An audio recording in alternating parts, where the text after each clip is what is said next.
All right, Clint from the doorway too, hanging out with the guys from We Are William. How's it going? How's your Saturday? I guess that's the first thing I'll kind of ask. Yeah, I mean it's going well, man. Basically today, Sebastian as well as a couple other homies came and helped me with the landscaping project that I've been putting off here for quite some time. But other than that, man, we've just been prepping for tour and just working the days away. Cool. So I guess the first thing I'll ask is Fort Collins, Colorado is not typically the mecca world of metalcore or deathcore or progressive metalcore, whatever you want to call it.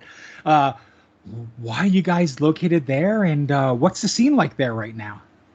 Yeah, most definitely. I guess I'll take this one. You can take this one. But as far as Fort Collins, we were generally based out of Fort Collins. There's actually only two of us that live in close to Fort Collins at this point.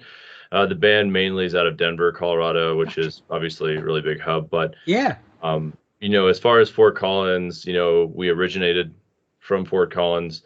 I met Sebastian, who's actually playing a reggae band at the time when I met him. I was like, hey, dude, I really dig your vocals. Would you want to, scream at people instead of, acting all white boy reggae? And he's like, yeah, sure, I'll take it on. And I think the scene in Fort Collins is definitely growing.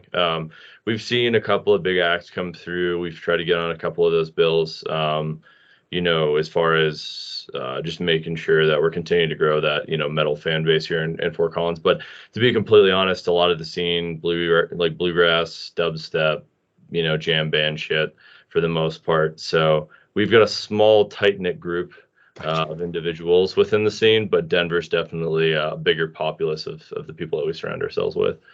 Cool. So one of the two of you introduce yourself and what you do in the band, so people can kind of know who we're talking to today. Yeah, most definitely, Sebastian. My name is Sebastian, and I do vocals.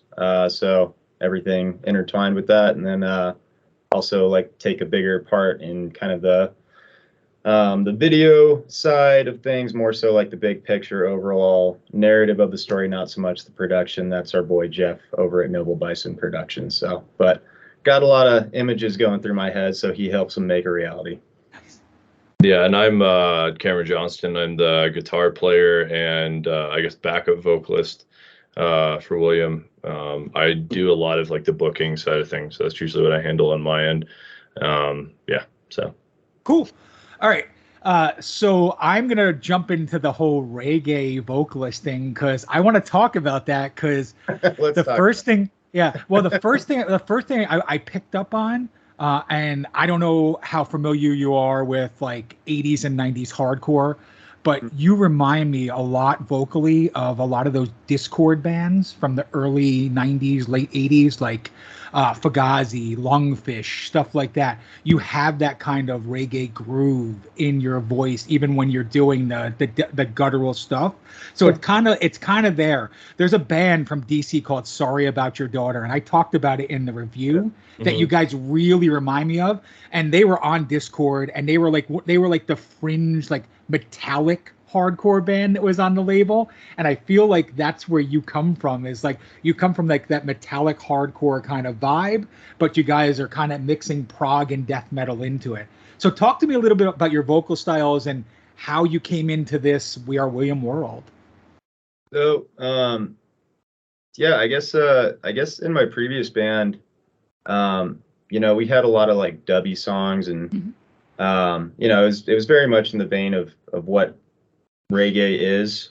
But I was always trying to make it a little bit more aggressive, especially in the writing process. I found myself hey, can we pick it up here? Can I lay a blues raspy scream in here, And so I felt like I was always kind of on that path anyway. And I don't know, man.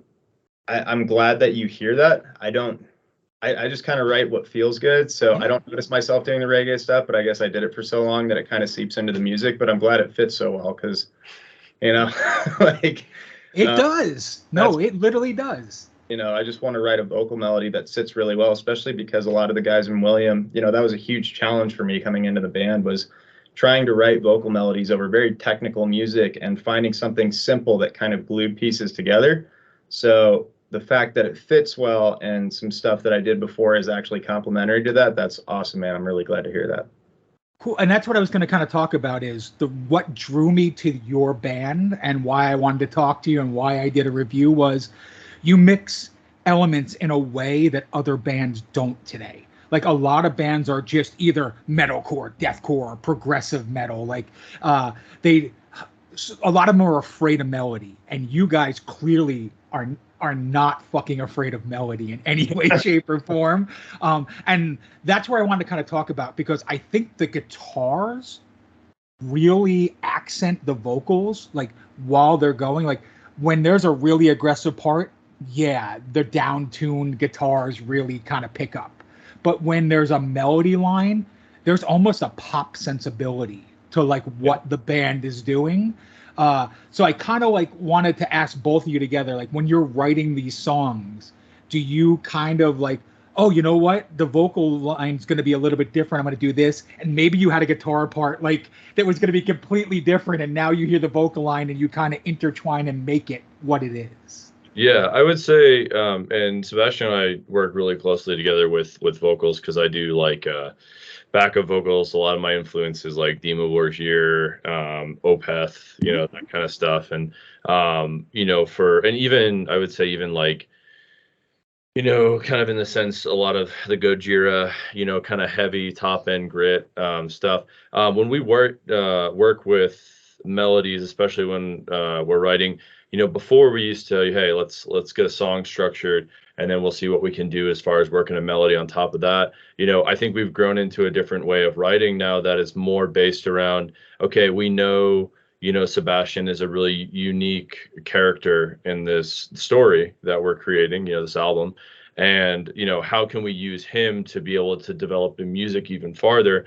Because, the way that I've always seen it in this band, and part of the reason that I reached out to Sebastian, I was like, hey, dude, like, let's work together, is the unique timbre of voice, And I was like, dude, if we can figure out how to use that to our advantage, really work around, let's say, a melody that you just, come up with, sing into your phone, whatever it may be, and kind of progress from there, that's really our main focus. So within the writing process now, we're leaning more towards, okay, hey, let's think about a melody or whatnot that can go over something simple, right? And then from there, we let the vocals kind of express through the track. We work that way. But before, we used to just write the riffs, right? And be like, here, Sebastian, write some fucking vocals over this, you know what I mean? And so it's changing a lot, but it's because as you probably noticed, even on this first album, it's very much like, okay, how can we pin these guys down? For us, it's like we're really trying to find the sound of what all of us want to bring to the table. And now that we understand it, because Sebastian's really good within the visual sense, he's really good just writing the lyrics and whatnot. I love melody. It's always been something that I've drawn to, and so that's why we work so closely together. My drummer really likes like complicated off time stuff. Bass player, same thing, but he can still come up with like the grand vision of a song and then gives it to me, and then I can kind of part together things. And then my guitarist is a tech death guy. So like, for him, he's always looking at how I can double pick everything or, here and there, which a lot of the new album that's going to be coming out that we're, in the process of writing right now is going to have a little bit more technicalities to it. But again, just trying to really nail down that overall sound and, focus more on the melody and what's going to catch people's ear and what's going to bring people in to want to listen to the music, as opposed to, oh, bro, that the sickest fucking breakdown ever, or, like these tropes that people fall into when it comes down to like really, I don't know, cornering themselves in a genre, I guess. So I guess good fit for it. Yeah, exactly. Well, that's what I was going to say is you guys don't paint yourself in a corner, and that's kind of what I like. I think that's the reason why you're more interesting. I'm not dissing the other bands out there, but what I'm saying is like you're way more interesting because you add the melodies, the harmonies. Sometimes it's super proggy, but it never like the thing that I love is you never let it get to the point where it's only going to be like die-hard prog fans that like your music. Sorry. I wish I was John Petrucci. but that's great. We have dream theaters, we have that. We don't need that again. We need more of this. Yeah. I almost like, and this is total respect to both of you and your band, is you're almost like the gateway into it. Like, and I love that idea, like where people that like melodic, metalcore and like melodic heavy metal, it's a gateway into them to hear it and go, holy shit, okay, these guys can play and be catchy at the same time. So yeah, and that's the thing that we struggle with, especially trying to push ourselves, to the fullest extent of our musicianship. Of course you want to overcomplicate things because you want to be like, look what I can do. You know what I mean? Like so for us, it's like, okay, how do we dilute it to a place where it's really obtainable for the listeners? And in that obtainableness, I think brings out a lot of the new metal like influence in us as kids, where it's like the simple Korn or Limp Bizkit or whatever riff, but it just hits so hard that you can't not like hum along to the melody that sits with this very awesome core, riff that drives the song along. Like that's more of, I guess, what our focus is. We've got a lot of friends in like the tech death scene and a lot of friends in, just like the melodic, metal scene, like Legion, Fury, that kind of stuff. And all the respect to them. It's just for us, we're trying to really create something approachable, right? Something that's like you can put in front of somebody who doesn't normally listen to metal and then be like, okay, well, I want to sing along to this now. You know what I mean? So cool. So the next thing I'm going to kind of ask is, why promote a record that came out a year ago? Like, I'm kind of like, all of a sudden, like,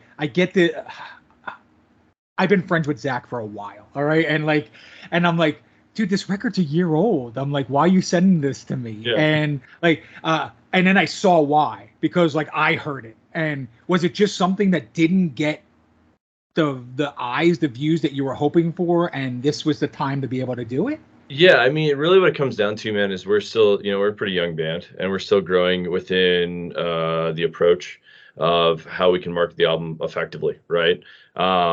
For us, it's a constant learning experience. This is our first real release as the core members of who's in the band right now. We had actually an EP before this, and people will probably slap me on the wrist for this, but we ended up wiping it off the face of the earth. And you can still buy it at shows. You can still hear us play a couple of songs off of it if you come see us live. But for us, William is such a community, family-based band that we wanted to put our best foot forward with what we had created as a unit, right? And so when we did create that, there was a lot of transitionary people out of the band, in the band. To be completely honest, Sebastian and I are kind of the originators of it. Nobody else in the band has really been around since the very beginning. And we've like handpicked a lot of the people that we work with. We've worked with people who didn't end up working out, and that's fine. We're still really good friends with them, but it comes down to how much you want to commit to it, right? And so there's a lot of speed bumps and a lot of learning, right, within this first year or so of us being an actual, firm unit that has pushed us to a place where we're like, oh, hey, we probably do need to market this. Nobody's going to just like look at this and be like, oh, these guys are golden gods. It's not going to happen that way, and we know that. But it's more around the strategy of how we can do it more effectively. And I think we're still learning. I mean, the industry is constantly changing as far as how you can get seen, how you can get out there, with your art. And I would say the only reason really is just because of the transitionary period, as well as us learning how to market ourselves appropriately. Well, that and like the first EP, I think the reason we chose to go self-titled, because we had a couple of working titles for the album that we had been promoting. Like, this is the first real push at something that we feel is true to the members that are currently in the band. Yeah. Right. It's the most genuine sound that we've created so far. The members that are currently in the band, and with all the luck in the world, we'd love to retain everybody that we have right now because we have such a fucking awesome team. Cool. But at the same time, it's like, in my mind, if you've put so much work into something, even if the album's a year old, if you have a music video that's a year old, why the fuck wouldn't you promote it?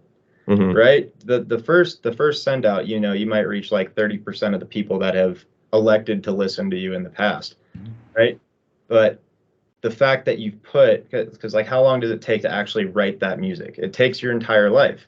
And then to translate that into notes and to lyrics, you know what I mean? You're kind of shooting yourself in the foot as an artist if you don't take the work that you've done and continue to try to push it out there and reach people that haven't listened to it yet. Because the whole goal is, you know, I feel like as a conglomerate, like our whole intention is to write music that is very centered around the human condition. You know, we focus on very interpersonal feelings and like the inner workings of the mind, very much on the workings of the self. So, you know, in that term, like there are probably people that we haven't put this music in front of that might vibe with it, and it would be really cool to put the work in to give them that opportunity as well, versus just being like, here it is, and then just like shelving it and moving right on to the next album, right? Like we put a lot of fucking work into it, man. I want to be with it and like continue to push it as long as we can reach new listeners. And the question's valid though, because you know usually there's a big like campaign push up until the album, right? And I think a lot of that comes from us just learning how to release an album. Yeah.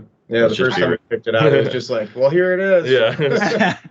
I hope you like it. Yeah. The reason why I was asking is a year is a long time to have a record, and I didn't know if the band was heading in a much different direction, and maybe that, you know, maybe this would be, you know, an odd transition now to like a year ago of what the band is. But from what you're saying, it's kind of a very fluid motion to where the next stuff's coming. So. Yeah, very much so. I think we've starting to really shape the statue that is William, I guess, when it comes to the sound, the sonic imagery that we're trying to present. Yeah. Cool. So the next thing I kind of want to talk about is the videos that you made, because for an indie band, they are some professional ass videos, gentlemen. Okay. Like they are just like, Sun Eater for me. So we're going to go back to that song in a bit because that's one of my favorite songs on the record, but I want to talk about the video first of all. The video is not only like great and visually interesting to watch, but if you listen to the lyrics, there's a goddamn story there. And but you don't really know what the story is because the lyrics are kind of hazy on what really is going on there. So I kind of wanted to talk like, why would you pick Sun Eater as your very first track and the first video you make when it's kind of more mysterious and maybe one of the more complex songs on your record? Go ahead. Well, I mean, first off, it just bangs. Like to the simple, like looking at all the songs on the album, you know, I think when we were picking our next song, like when we picked Oceanic, that was a really personal song for me to write, like lyrically. And so I had the throughput of what I wanted that to be represented as visually. And that made sense to put that out at that time, right? Because like that was the song that I was most attached to on the album outside of maybe In the Bone. But for Sun Eater, first off, it banged. And then secondly, you know, you talked about like the kind of haziness of the lyrics. Mm-hmm. I felt like that I think we all felt like that gave us a lot of space to work with a lot of different visual mediums, and it gave the video a lot of room to breathe. Like for that video, like our production guy, Jeff, you know, we mentioned him earlier from Noble Bison Productions, that whole one-shot idea and introducing like themes from the previous video, that was majoritively Jeff. Yeah. Right? So it in a weird way, it all just kind of worked out to where the song was open enough to allow him to put his very personal creative touch on that video, kind of take full helm on that. And then, once again, the song just bangs. So we're just like, all right, cool, man. Like if we can slap a sick video together with a song that we know just smacks, you know, I mean, what's the downside here? Yeah. And that being the first, you know, song on the record, we wanted it to have an impact. You know, I would say the overall like dynamic introduction of the you know, I think helped the album start out, right? And it just made sense for that being the first track. That was also the first one. Like Sebastian and I said, we'll do like a writing retreat every single year with the band, and go up and we have, you know, whether it's me singing a melody into a phone or us, you know, working on a DAW or whatever, we'll go up and we'll take these ideas and then we formulate them into songs. And that was one of the ones that Sebastian and I worked on that we got really, really excited on. Just because you had this very like side crop you know, and it was like very I come from a very big thrash background, black metal background, whatever else. And like this song just like drew me in. We got a lot of really good feedback from it too when we first released the album, had a couple of reviews on it. So we're like, okay, fuck it, might as well, you know, put our work into that one. Yeah. So cool. Awesome. Yeah. So I'm gonna veer off for a second, and then we're gonna come back to the two songs on the record that I like really are the ones that draw me. Sun Eater's one of them, of course, because I just told you, but we'll talk about that in a second. I kind of want to talk about 8-string and 7-string guitars. All right. And here's the reason why. I feel like they're the most overused tools in whatever kind of core band you want to say it is. But when go right. See, you get it. I love that about you. Yeah. But like the thing is, I think the way the guitars are arranged on, until I looked at the videos and saw that there were 7 and 8-string guitars, I didn't think it was 7 and 8-string guitars, because you use simple melodies with crazy prog elements as well. And normally on a 7 or 8-string guitar, you can't get those tones. Like, it's just not like, unless you affect the hell out of things. So kind of talk about using modern guitar tools and making the sound that you get out of it. Yeah, we play in standard tuning, so we don't drop tune. So that's a big part of it. Yeah. You know, I've kind of got like, I went to school for music, you know, got a little bit of a classical background and whatnot. And for me, you know, I think we all went through that, you know, drop tune phase in our lives. And for me, I was just like, you know what, how can I get just as heavy a stuff in a standard tuning, right? So that's really what it came down to for me. You know, I will say it right now, like when After the Burial and Animals as Leaders and a lot of those, you know, pioneers, I mean, and had 7 strings, you know, and a lot of those pioneers of the 7 and 8-string guitars came out. I jumped on it as a fad because I was like, oh shit, dude, this is super awesome. I've got a lower register, you know, for like school stuff. I was like, oh cool, I can play like a bass line down here, and it's kind of like a baritone or something like that. And so I talked myself into getting like an RG8. And since then, you know, I've just been playing it, and you know, I've wanted to go back to a 6 or even a 7, you know, and I don't know, it did make sense to me. I really liked the extended range of the 8-string, and you know, a big part of me really taking on that instrument and making it something of my own within this like big fad that is a thing right now was something that I thought was like a really cool challenge. So that's part of the reason I kept it in standard tuning, because while everybody else is doing drop B or drop A or whatever the fuck, you know, drop infinity, you know, I'm just like, okay, well, how can I make this sound even fucking heavier by just playing into my instrument? Because let's be real here, instruments are great. I freaking love my Aristides, but it's all in the hands, right, that get the tone and, you know, what you're trying to bring to the table. And then, you know, forcing myself to use this tool in standard tuning to still create something that's as competitive and like aggressive as a lot of this modern, you know, heavily produced metal. So cool. No, that's awesome. Yeah. So what I was going to say is, you remind me of certain types of bands that use these tools, and I mean as a whole, vocally, guitar, drums, bass. There's a couple bands I'm going to throw out to you that I really feel like are influences from what I hear. Now, I could be fucking insane and not right, but like, you know, like, so the first one's Between the Buried and Me. Okay, I hear a lot of Between the Buried, especially in the melodic side of you guys, where they're not afraid to be, you know, low as you can goddamn go, but they will throw full-on pop songs into their music as well too. Okay, and I love that. The other one is Monuments. Like, you guys really kind of like, I get the Monuments vibe because I love how, I don't know if it's purposeful or not, but you try and have clean and guttural vocals in almost every song. Like, it's almost like we want to encompass all of what we do in every song, not just one, like, this is going to be the heavy song, this is going to be the prog song. And then the last band is Volumes. I don't know if you know Volumes very much at all, but yeah, like, you guys really, like, I know that people talk about Tesseract and Periphery and shit with you guys.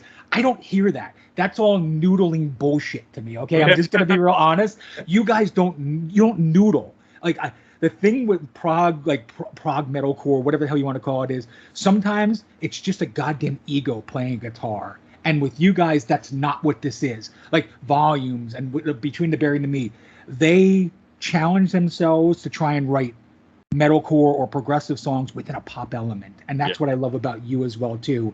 So could you kind of like, I guess the reason why I asked those bands is, are they influences, Volumes, Monuments, Between the Buried and Me, or are you guys coming from a completely different? So Volumes, yes, until more recently. BT Bam, I've fucking always loved. Color. I mean, let's back on that one. It's funny as I get older, as I get more music in front of me. Actually, I listen to less BT Bam than I used to. And Monuments, I mean, John Brown and all the dudes in Monuments are just fucking insane when it comes down to not only the production, right, but just the riffs themselves. And I grew up listening to Metallica and wanting to drink James Hetfield sweat just like the next down picking lover. But I would say you're not too far off with those bands. BT Bam, I would say, like, definitely more complex. I would say the melody aspect of it, I can see what you're getting at with that. Monuments within like the kind of genty aspect, definitely, and then Volumes with like the breakdowns, a little bit of synth production, that kind of stuff. I mean, to get the kind of production on those albums for us would be like a dream come true. And to be able to work with producer, I think they just worked with Mick Gordon for their last album, Monuments did. So it would be absolutely amazing. So yeah, I would say that definitely a lot of influences come there. Personally, like one of my all-time favorite bands is Tesseract, but I would say that when I write music, it doesn't always come from that. More of my influence comes from like weird, strange music, like Oingo Boingo and like Depeche Mode, and Dimmu Borgir is like one of my all-time favorite bands like around. Just given the symphonic element, I've always been really drawn to that kind of stuff, which it's funny doesn't really come out a lot in our music, but I would say you pretty much hit the nail on the head for what we've produced thus far. Cool. I think overall with the members in the band, we have a culmination of different influences that bring weird different elements, you know what I mean, to the project. Sebastian, again, reggae guy, but he listens to a lot of sad music.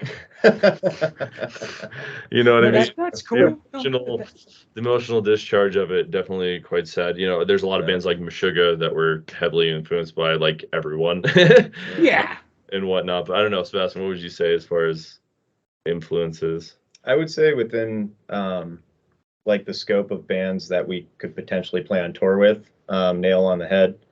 I also don't feel like we actively try to make music in the vein of the bands within our genre, right? Like, I don't know, like Cameron said, I listen to a lot of sad music, which actually turns out to be like indie music. Like one of my favorite bands of all time is Frightened Rabbit. The dude's lyricism and his descriptors of human suffering and his metaphor, and he's like, Scott Hutchison is probably one of my favorite lyricists of all time. At the same time, like if I were to pick a band within our realm, I would say the Contortionists, because I just think I'm a lyric guy all day. Like lyric and melody. I don't like, the only time I actually hear the instruments is when I hear how they complement a vocal punch, right? So the way Lessard is able to just very simply explain a feeling or an interpersonal interaction, tie that with very smooth melodic structures and layering, and then pepper in harsh vocals as needed. That's the sweet spot for me. That's Mama's Italian cooking. That's fucking bolognese, my dude. And I mean, I would even say like Rivers of Nile too. Those guys are pretty much like breaking the mold of what it means to be a progressive metal band, progressive death metal band. Just because of just the synth design and everything that they're doing in their music as well. So I know we've got a lot of influencers. If we had our bassist and drummer here, they would just say Cynic and kind of like all over the place. And my Vola, is a great example of like kind of what we're going for as well. I was absolutely obsessed with them in their last album. as well. So we just kind of pick and grab from everything, man, because really, going into this project was this idea of like, we kind of want to make something that's organic to us as individuals, as every band does, right? But it's whether or not you can be self-aware enough, and like really err on, I know it's just going to sound like fart sniffery, but like the artistic expression of making the music that is organic to a place where people like yourself, you can listen to it and be like, oh, this really resonates with me. And for us, like when we can get somebody to really resonate with the purpose of why we created the song and the emotions that we're trying to portray within that song, then we've done our job, Cool. Yeah. And then the other side of it is where, other side of it where I was going to say is the non-metal stuff that I hear. I kind of want to talk about that too, because there's like a vast canyon of musical layers that you guys do. So Sebastian, take this as praise. You might fucking hate me after this, but I'm going to say like, dude, your vocals at times sound like the singer from Incubus in ways that blow my mind. And I don't know if you know who Incubus is or not. Yes. Yeah, Oh yeah. I jammed Incubus all throughout high school. I love Brandon Boyd, and once again, the lyricism, like oil, or what is it, Oil and Water? Yeah. When he's like, the whole song is about like just a relationship that doesn't work out very well, and just the simple metaphor of oil and water, and then like dancing on a volcano. I love all that, man. Cool. And just the way he's able to hit peaks and write the vocal melody in a way where the song builds tension and then it has a very beautiful release. You know what I mean? I love it, man. I take that as a huge compliment. Yeah. Cool. I would say, like, I didn't even mention this before, but System of a Down is like every single band member is absolutely obsessed with that band. And I would say it's, Darren Malakian or Malakian, and Serge Tonkin's like combination of his falsetto and Serge's like, I guess tenor range or, alto tenor range. Is super awesome. And their melodies are great and the riffs are really simple. And so again, coming back to that almost like alternative rock, new metal kind of, I guess 90s-esque music is very much a big influence of all of us, everything from Mudvayne to Limp Bizkit to, Korn. Yeah. So cool. And then the last band that like I was going to kind of throw at you, it's kind of the glue to me. I feel like this guy I know it's a band, but to me it's one person, it's Porcupine Tree. Steve Wilson kind of to me is the closest thing to metal without being metal, and then the closest thing to being pop without being pop at the same time. Like he's just a musical genius, and I hear guitar parts of Porcupine Tree. I hear bass lines, especially like those really kind of warm, flowing, proggy bass lines in your music that's very similar to that. And when you truly, and here, praising you again, Sebastian, on another thing, like when you croon, not when you sing, and you croon on these moments, like there's certain moments on certain songs, which is another song that I love, which is the Bring Me Flowers. Yeah. You literally croon on that like Steve Wilson to me at a certain point in time. And like I hear it and I can just feel like everything that's going on in that song. So like I kind of wanted to talk about that song next, because that's the other song. Like if there was one song I handed to my friends and said, if you want to hear We Are William and could encompass one song into everything you do, Bring Me Flowers is it. All right. And the reason why is it's proggy, it's melodic, it's got djent, it's got metalcore, it's got deathcore, it's even got kind of like some jazzy moments in it that I really feel like that song kind of like everything I've heard from you so far, you threw everything into that one and made a brilliant song. So could you kind of talk about that? Yes. Yeah. I mean, I guess to clarify, like what specifically would you like to know about that song? I'd love to know like how you kind of arranged it, as well as the emotions that went into it. Like that's a very deep song. Like I can just like not only lyrically but musically, it's a very layered song. Like, are you gonna do more stuff like that? Because I feel like that song is very different than the rest of the record. And maybe it's just me. So yeah, I would say. I mean, you can speak on the lyric side of things. As far as the the composition, you know, it came, that tap part, that you know, we've always like tried to have this backbone of melody behind a driving rhythmic force, right? And I think for us, when we were writing this song, it just came from a place of like little explosions in the sky. Oh. I love it. Yeah, that's a great band. But you know, we really wanted to play with dynamics in that song, and you know, I feel like some of these bands like Leprous, for instance, is a great band that does this. They're so good at taking things from this soft, subtle movement forward into this impact moment, right? And so I think with the composition of the song, it came down to, okay, where do we want our really big impact moments, i.e., you know, the chorus, right? That's where big impact moments, very pop format-esque, but still wanted a very driving rhythmic element to where it kind of still made people bob their heads a little bit in the song. There is one section in the middle of the song which is always fun to play, that I am going to go ahead and say it. I was like, God, I just really hear just some sort of like fucking bullshit through composed atonal periphery bullshit. That's what I just hear like this section here, and my bass player was like, "Yo, give me a second." Writes this, you know, like weird fucking atonal like through compose. I think it's like what 12 bars or something like that, all the way through compose.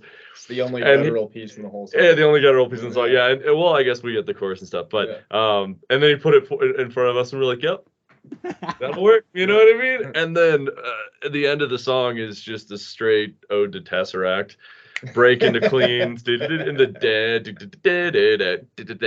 you know, that whole like ending, I guess, outro section was very much of me, you know, sucking Tesseracts.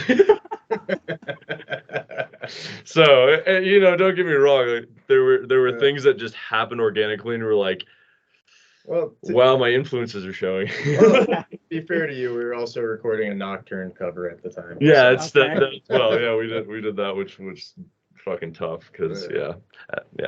But yeah, so compositionally, it worked a lot on dynamics. We did want the complexities, but the whole start of the song is melody. The you know, we wanted to really build off of that and create this progress dynamically to have that impact moment at the chorus is kind of the whole base of that song. And then vocally wise, US. So for that song specifically, like so the way that I write is, you know, these guys will send me a melody, and then I'll try to decide like what, like usually it's like a nostalgia that pops up, like whatever melody is popping through at the time, it'll like bring me back to a place in my life, and I'm like, all right, this was impactful. This is what this song's about. Here's the story, right? You know?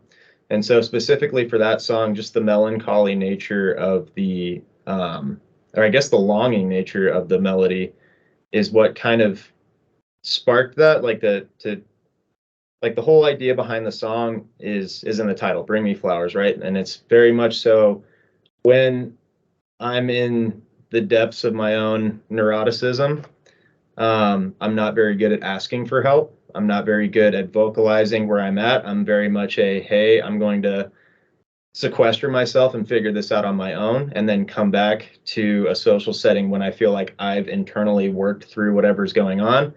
And I don't remember exactly the moment, but you and your wife, like, just, it was a very simple act of kindness, and I was like going through the drudgery of shit, and the fact that they just did something small and simple for me pulled me out of my own minutia of what's going on up top. So from a lyrical standpoint, the whole idea is that a simple act of kindness can actually bring somebody outside of the turmoil that they're experiencing internally, and it can serve as a reminder that, hey, asking for help, asking for community, asking for acceptance, especially when you think you don't deserve it, is exactly what you need to bring yourself out of those moments. Yeah, and Bring Me Flowers is just more of like a I guess, a representation of that feeling, you know, because whenever somebody has, you know, a loved one that passes away or they have some sort of great acknowledgement in life or whatever, you always bring them flowers, right? So that's kind of where that tied in. Yeah. Cool. So, that's perfect. Awesome. So let's say someone's going to listen to your band for the very first time. They've never heard you before. How would you describe your band to that person right before they listen to it for the very first time? bro, we're like in the middle of trying to write a bio right now. Right. And I don't have an answer for you because this is my task. Write our bio, and I have been fucking struggling, dude. So if you've got any pointers, you know, as an outside I'm open, dude. Like you tell me, help me, dude, help me. I would say we're you know, the lyrical content is very introspective, but what we've come down to is like dynamic and aggressive. You know, like we're dynamic in a sense, but we're also aggressive when it comes down to the point that we're trying to make in the song. You know, depending on who is about to listen to it or whatnot, most times I just let people decide for themselves what they think it's going to sound like. Because it comes down to that. We're not trying to really sound like anybody else. And so for us to be like, this is exactly what we are. We're progressive deathcore or whatever, you know, it's like, it's really hard. If anything, it's more like this ambient, introspective journey with aggressive moments, I guess, if I had to really put something on it. Yeah. When I was writing the bio, I kept thinking of like the idea of how a wave is formed. You know what I mean? It's built up tension that slowly comes to like a crash and a resolve. And like, but that totally sounds fart sniffy. Like, you've never heard of a band before, like never met anybody in the band, you'd be like, oh, these dudes are like trying to compare themselves to a wave. Like, fuck out of here. Like, who are you, bro? So you know. No, that's cool. So honestly, if I was to say what I think, it's literally this simple. It is technically proficient, like metal guys, not afraid to play pop music, and that's literally what you are. In the essence, you have your guttural deathcore stuff that like is fucking phenomenal. Don't get me wrong, like it builds me up and gets it. But what I really like about you, again, is the melodies, the harmonies. Not afraid to sing, like really sing. Not afraid to play solos that have intention, not just. I'm gonna be the next fucking Steve Vai and play 100 fucking notes at one time. Okay, like, you know, I'm not gonna be periphery. Like, I get it. Like, they're great bands, but like, there's 1,000 of them. I would much rather have you playing from the heart. Like, that's kind of like, you know, where it is. I was about to say, honestly, Gilmore is probably like one of the bigger influences when it comes to this idea of phrasing and like, how do you draw somebody in with fewer notes? That's something that's always been like a really, really big impact on my playing in general, you know, and I think that has come through, you know, just with the classic rock influence I've had all my life as well. So cool. How is the band different live than in the studio? Like if I went to see you versus listening to a record, what's different? I would honestly say we're kind of a live band right now. You know, there are two sides of this, right? You know, there's the production side, which you really need to know how to define yourself within the record and how to get the sounds that you want. And I think, you know, especially with this last record, it was we were still like infants within, you know, the production setting, you know, and there's a lot of stuff that we learned in this last album that, you know, we've grown to a place where, okay, we're going to do this different next time, right? We've all been playing live music for a very long time. So when it comes down to the live setting, we're actually a lot more comfortable in the live setting. And we love performing. We're performers, you know, that's something that really to the core of us, we enjoy doing. And sometimes it's really hard to just be like, nope, can't take that show. Nope, can't take that show. Like, gotta focus on this, right? Just because that, in a sense, I would say, you know, a lot more energy within live music. You know, a lot of our guys in our genre are like, okay, you're playing to a click, play it exactly the way that's on the fucking album. You know, I think there are some things that we still like to improvise here and there. Don't get me wrong, we still play generally what the album is, but you know, there's a lot of like transitionary influences and things that create a performance that we're really in tune with when it comes to our live performance side of things. We just implemented lights, which is super dope.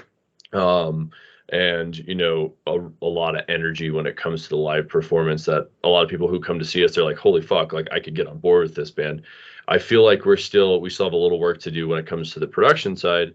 And part of that is, you know, a lot of our first REP, which is, you know, not aligned, but this album especially is all DIY. Like we recorded everything.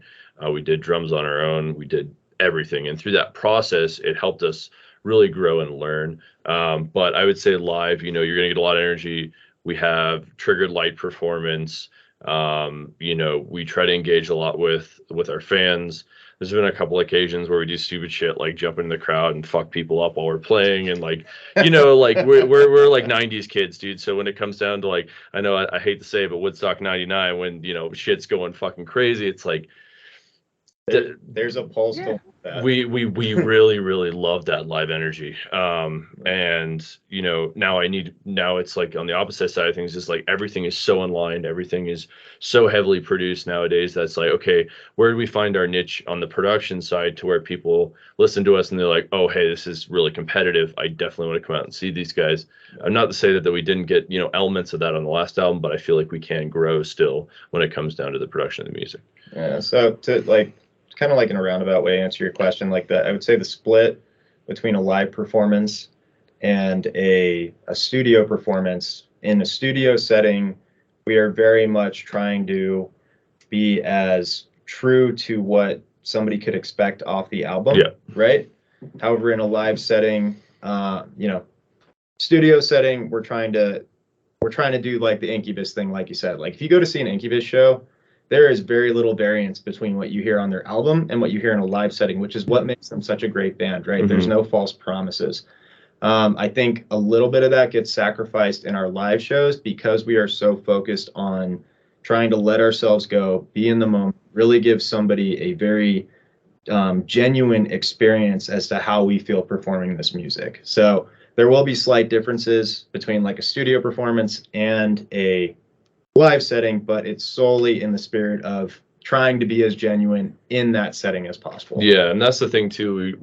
I mean, just recently stripped down, you know, a lot of bands are doing backing tracks and all that kind of stuff, and we've stripped down a lot of that for our live performance because the way that Sebastian and I see it, you know, as much as I love practicing vocals and guitar at the same time. You know, it's one of those things that we try to strip it down to a point where it's very authentic and organic.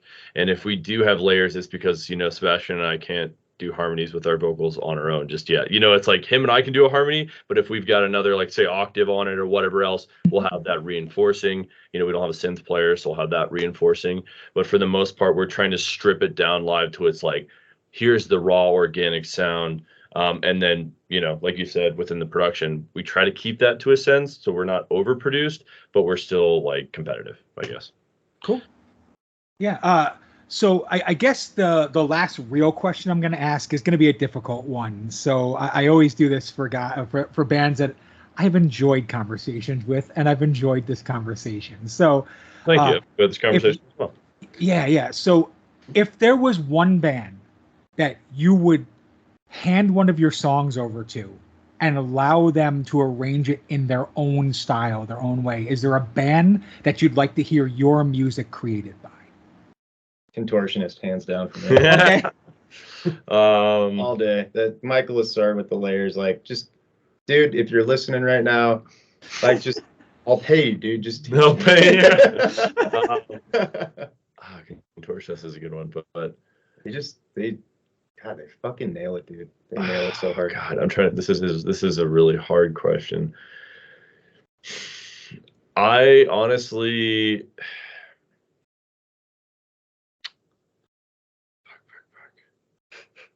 I don't even know, dude. There's so many. Fucking Danny Elfman. Nice. See, that's cool. No, fucking savant, and he would probably make our music way better. it's the whole Oingo Boingo circle, my friend. You just brought it there. That's what you did. No, so like I was gonna say, there's a certain band that I would love to hear kind of work with you guys, and that's Anathema. I don't know if you know who they are or not. So they're like a UK old school doom band that now became like they're like a modern day Pink Floyd now. But they went from like guttural old school doom death to that over the span of 30 years. And I think you should listen. There's a record called Weather Machine by them, and I think if you heard it, it would kind of open up your mind even more to what you're doing, because that's what they are. They're like metal meets old school Pink Floyd meets like prog rock. Like that's the best way I can, that's the best way I can explain it. What I was going to say before I just went out with Danny Elfman was The Ocean. The Ocean's probably those bands I would give to us, because the way that they compose their music is, again, very dynamic to a place where it just, it grabs you for the whole song. And there's so many different like layers and textures within their music that I think they could do us justice for sure. Cool. So I guess the last thing I'm going to ask is, are you staying the DIY path? Have you signed to a record label? Like where are you guys in the scope of things now? I mean, right now we are probably going to outsource this next album. Okay. Just because we realize, this first, or I guess outsource the next album. But yeah, this first album was very DIY, and we learned a lot from it, to a place where we feel like we can go to a producer and not waste his fucking time. Mm-hmm. That's kind of how we feel. It's, a big part of this is understanding where you are in the scene, and, being humble of your growth and, what successes you have seen. You need to understand where you can place yourself to a place where you can actually be productive, right? If I went and worked with one of the best producers of all time, there would be things that I feel like I wouldn't be prepared enough for, to be able to really give him our vision, right? Does that make sense? So, right now, for this next one, we're going to outsource, at least, kind of mixing, mastering process of things. I think we'll probably still do, DI guitars, that kind of stuff for the most part on our own, send them off, and then, kind of have an engineer work on it from there. And we've got like a handful of people that we've been looking into. As far as the label, not right now. No, that's not something that we can justify at this point. I mean, I think a big part of it is the growth. Like, there's a lot of growth that we need to see within these next couple of years for the band and what we want to do, and the touring schedule and how much exposure and, what our exposure looks like in these markets to even look appetizing to a label, I feel. But, in the future, if it makes sense, right, then we would attack that. But we're not really chomping at the bit. We're not a young band. We're not like, oh my God, I'm going to get signed. Oh, it's the best thing that could ever happen to me. 360 deal. Oh, bend me over. But, at this point, we're treating it like a business. We're trying to grow our fan base. We're trying to do things like we're doing right now, to just push the album, to push, our music as much as possible, and to get around and tour, which, is something that we're doing once a year right now. We're going to make more prevalent when it comes down to little runs, regional runs, just to build a fan base in those areas. So again, that we're appetizing. But yeah, that's kind of our process there. We're working through what we don't know. That way, when we realize what we don't know, we can start looking for the people to help us learn. And that's a big part of it too, is like luckily we have a really good group of dudes who are very self-aware of what we're trying to do and what it takes to get there. And so the amount of help, from the dudes in Pound, from the dudes in Ethereus, all around, I mean, Andrew Kim and Fury, like I've taken, things that Michael Stansel and Allegiant has said and, put them to heart as far as the way that we conduct ourselves, and anything that we can get from these guys who are actually out there at the level that we want to be at. We're kind of taking that, we're having band meetings about it. We're, having a different business approach given what we want to focus on and why we want to focus on it. And so again, it's treating it more like a business, and how we can really grow this entity is something that is appetizing for somebody that may help us, get to Europe, all over the U.S., that kind of stuff. Specifically Europe. I got you. I was just gonna say, if record labels are offering you 360 deals, you're definitely talking to the wrong fucking record labels. All right. I've been there, my friend. I've looked at those and I've chuckled many, many times. So, but yeah. So I guess I just want to say, like, hey, Cameron, Sebastian, it's been an honor, man. Thank you for doing this with me. Thanks for like talking about the band. Thanks for just nerding out on music with me. Like, that's kind of what I love to do in these kind of interviews. So I just want to say, you know, We Are William is a band that's very personal to me right now. So I really dig you guys. I think anybody who doesn't listen to you is a giant fucking asshole right now. So I'm just telling you, you're one of the more creative, original bands in the style that you do. And I really think that you deserve the push that you're getting. You deserve any good luck, any success that you have. So. Well, thank you. That, yeah, man. and I appreciate the opportunity of having us on here, man. And you know, I appreciate the kind words. This is why we do it, is to hopefully have an impact on people like you. You know what I mean? So. Cool, man. No, yeah. Thank you, guys. Again, Clint from the Doorway too, hanging out with Sebastian and Cameron from We Are William. And until next time, guys, it's been a pleasure. Thank you so much. Cheers, man. Peace.